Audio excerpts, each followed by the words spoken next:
আমাদের কেউ না কেউ ইষ্ট দেবতা আছে, কিন্তু ছোটবেলা থেকে আমাদের কোনো না কোনো দেবতাকে ভালো লাগে, কিন্তু অনেক বড় হয়ে জানতে পারলাম কোনো এক জ্যোতিষী বা কোনো এক গুরুদেব বলেছেন না তুমি এর পুজো করো, দেখবে তোমার লাইফ আরও ভালো হবে। কিন্তু মন থেকে কোথাও না কোথাও সে আমাকে শিবের পুজো করতে বলেছে, কিন্তু আমার গণেশের আরাধনা করতে অনেক বেশি ভালো লাগে।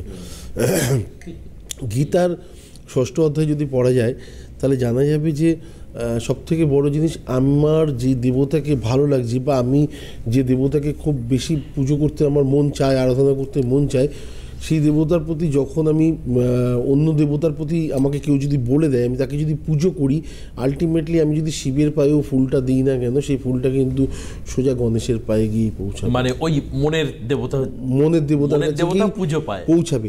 সেহেতু কার কি বলা বা কার কিছু করা, এটার উপর আমার মনে হয় আটকে থাকাটা কোনো মানে হয় না, কারণ গীতা পড়লে এইসব জিনিসগুলো, এই প্রশ্নগুলোর উত্তর অটোমেটিক্যালি কেটে যাবে লাইফ থেকে।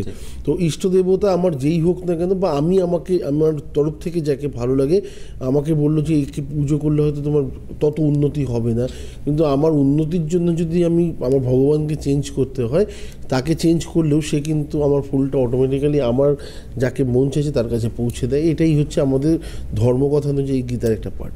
আচ্ছা, দ্বিতীয় কথা হচ্ছে, আমার মনে হয় এই প্রশ্নের উত্তরটা পাওয়া গেছে। শুধু ইষ্ট দেবতা নিয়ে আলাদা করে কোনো প্রশ্ন রাখা বা ভাবনা চিন্তা বা কাউকে স্পেশালি জিজ্ঞাসা করার কোনো মানে নেই। অনেকে বলেন যে আমি মূর্তি পুজোতে বিশ্বাসী নই। একদম বিশ্বাস করতে হবে না, আপনার মন থেকে যে আপনি যাকে কল্পনা করছেন তাকে পুজো করুন। এই কল্পনার রূপটাই আমাদের কাছে মূর্তি হিসেবে আসে অ্যাকচুয়ালি। তো সেহেতু এইগুলো কী বলো, তর্ক বিতর্কের বিষয়ে জড়িয়ে না পড়ে আমার মনে হয় যাকে ভালো লাগছে আপনি তাকে পুজো করুন, আপনার উন্নতি হতেই হবে। এটা গেল দ্বিতীয় একটা চ্যাপ্টার।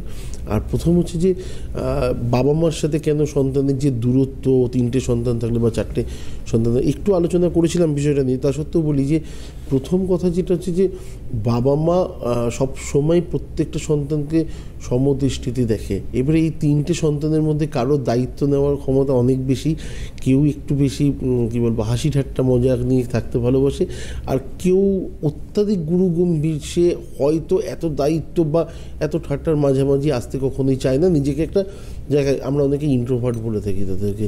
তো বাবা মা এই 3জনের কাউকে স্পেশালি খুব বেশি ভালোবাসবে, কাউকে কম ভালোবাসবে বা দৃষ্টিশক্তি আলাদা থাকবে তা নয়। যে সবসময় দায়িত্ব নিয়ে চলে তার প্রতি আমরা অনেক বেশি সবসময় তার কাছে কাছে থাকতে ভালোবাসি।